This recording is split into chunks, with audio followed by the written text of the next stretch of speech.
გორის მუნიციპალიტეტში რესპირატორული ვირუსებია გავრცელებული, მათგან კი ჭარბობს გრიპის ვირუსი. როგორც გორის მუნიციპალიტეტის ჯანდაცვის ცენტრის ხელმძღვანელმა მარიგი უნაშულმა თრიალეთთან საუბრისას განაცხადა, ვირუსების განსაკუთრებული შემთხვევები და მაჩვენებელი არ ფიქსირდება, თუმცა წინა წლის ანალოგიურ პერიოდთან შედარებით ვირუსების გავრცელების მცირე მატება აღინიშნება. მარიგი უნაშვილი ვაქცინის მნიშვნელობაზეც საუბრობს და მოსახლეობას ვაქცინაციისკენ მოუწოდებს.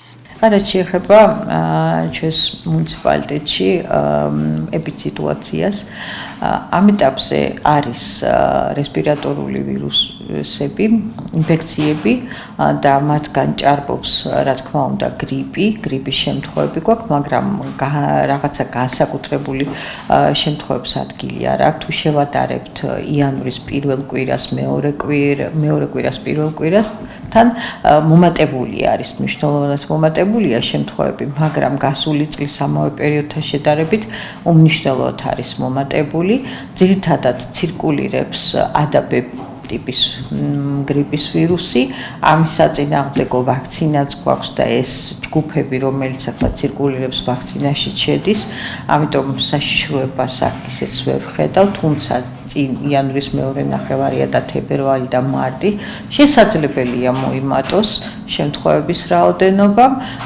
ჩვენ მუდმივად მზადყოფნაში ვართ და გვაქვს სტატისტიკური მონაცემები ყოველთვის სამედიცინო დაწესებულებებიდან. გარდა გრიპის ვირუსზე უმნიშვნელოდ არის ადენოვირუსები, რინოვირუსები, არის ბავშვთა ინფექციებიც არის.